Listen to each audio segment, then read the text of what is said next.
Today we have another functional piece coming out of the printer. It's a box or a housing for some electronics that I need for machine control.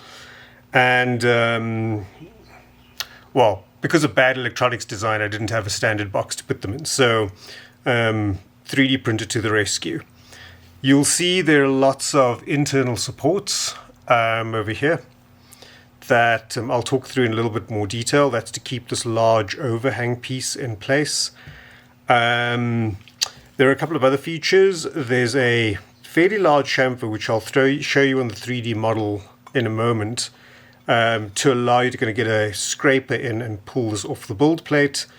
And then a boss for some cables with the support you can see this is completely unsupported except for this boss, which also adds a little bit of strength.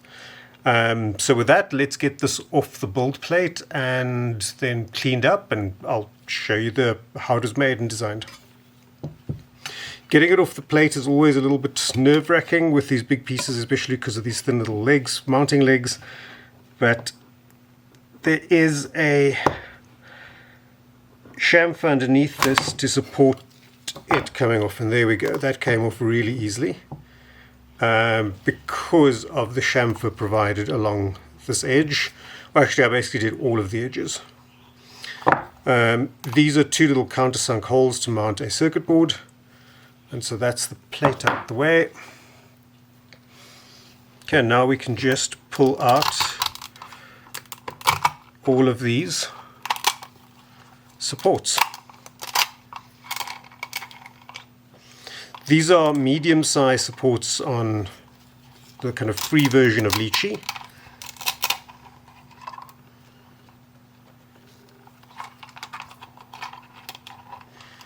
And I use the Anycubic plant-based resin. This stuff is almost completely odorless, and you don't need IPA to clean it. Although I largely use IPA, you can actually just clean it with soap and water, which for this bigger part is exactly what I'm going to do. There's a support hiding in there. There we go. Okay, so there's our box. Let's get it cleaned up. That's interesting. There was a bit of a shift in the build plate towards the end here. Oh no, this is because of the recess. It's interesting. It changed dimension. Flanged out a bit. Interesting. Okay. Or it could be that this was pulling in and the largest surface area forced it to be to the right dimension. That's probably more like it. We'll measure this up and have a look. But there's our box. So before we cure the box, I want to just do a couple of touch-ups. There are printed holes here with threads in them, but I always like to tap them with a tap. Whoops, well, that didn't work, that just broke.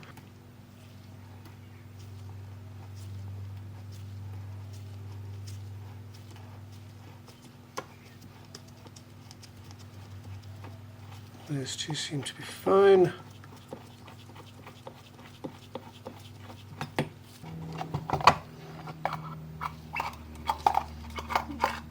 See, this is a rather messy electronics design. So there it is.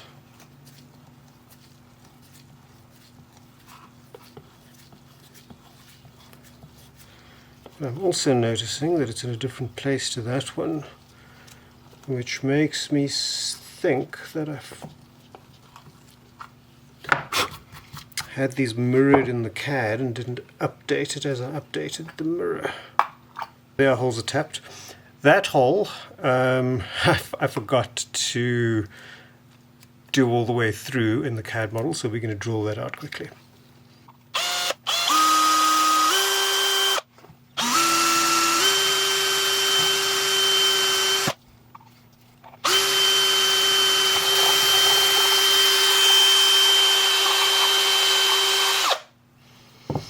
What I've found is that before you fully cure the material, it's actually quite easy to machine, and kind of final finishing operation like threads and holes you need to drill are relatively easy to do because it's not yet, fully set and not therefore not brittle.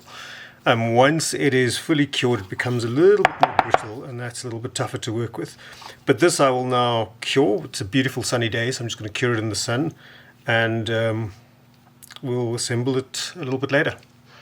So here's the basic box that you saw come out of the 3D printing. So this is the design. There are a couple of features I thought would be worth walking you through that I typically tend to add. So you'll see this boss here. I don't really want to add a lot of supports for that in the model, and also this looks a little bit fragile. So what I'm going to do instead is put a little web there. And that web we'll be building from the bottom up. And so that web will grow without needing supports and will support the boss. There's enough meat in this boss to not need supports. It should be largely self-supporting. The other thing that I like to do is to add some chamfers, chamfers and fillets just to smooth things out. You can see those there. And then this is going to be incredibly difficult to lift off the build plate given the large surface area. It's going to be pretty tightly adhered to the build plate. So what we're going to do is we're going to add some rather large chamfers. These are 1 by 1 millimeter chamfers to allow us to get the scraper in underneath the box as it's sitting on the build plate. And I think I pointed that out as we were looking at the piece on the build plate itself. In reality, these won't be as big because the first layers tend to elephant foot out a little bit, and so they won't be as noticeable. But the fact that they're there means that it will make our lives easier to get them off. That's about it for the main features. We added some boss. There's some screws that need to come in there, and then some screw holes. I can see now that actually I messed this up. There's a mistake on the sketch here with the dimensions, so these are not aligned. We'll have to fix that afterwards. And then a little bit of embossing using Fusion. That's quite a nice little feature. And then I fixed the model afterwards. That's the hole that I forgot to drill through, and so that's now fixed in the model if I ever choose to print this again. So there we go. So the next step is now to get this into a sliced file, and the easiest way to do that is just to go in Fusion to 3D print. I use mostly, these are the default settings, I work in millimeters, binary STL file, high mesh refinement, and I've got it set to send directly to Lychee Slicer. So you select the component and you press OK, and it should just show up in Lychee. So here we are in Lychee. This is the way it shows up straight out of Fusion. You can see that it's oriented on its side, and so what we will do is we'll just firstly put the base on the surface using the on-plate function. And so that positions it nicely. We can look at that from the top and you'll see that's how it's laid out. Now we need to support this bit over here.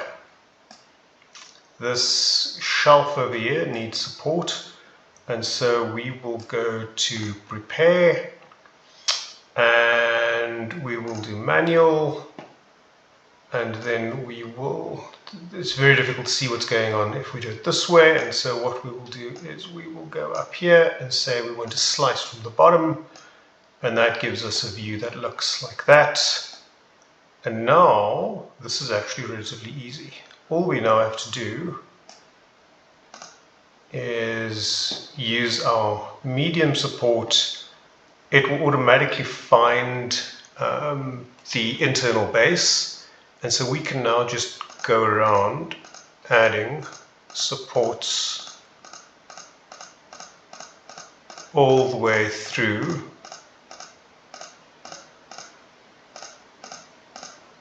like that.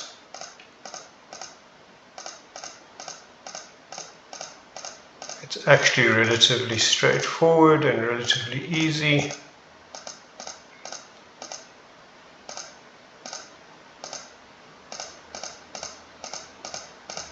They don't need to be completely perfect, they just need to be there.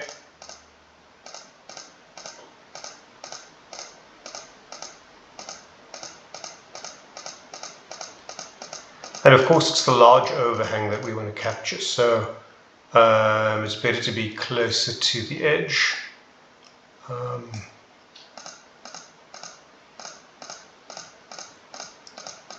Anyway, you get the idea.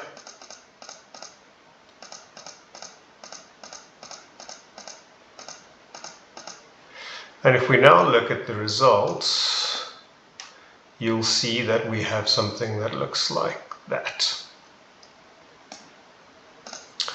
We can now automatically add bracings, and so we go to the bracing tab, add the bracings to basically provide some stiffness. And that's it, we're done. We can now go to export, and we can export the slice to a file. As I said, I use the Anycubic plant-based resin, and I print pretty quickly. I do 100 micron layers, that's 0.1 millimeters. And so to get 100 moles, it's 1,000 layers. This is going to be fewer. This is only 570 layers, and that helps speed it up. I don't need perfect detail. I just need, it's a functional part. So that's it. Thanks for watching, and please give this a thumbs up and subscribe to the channel.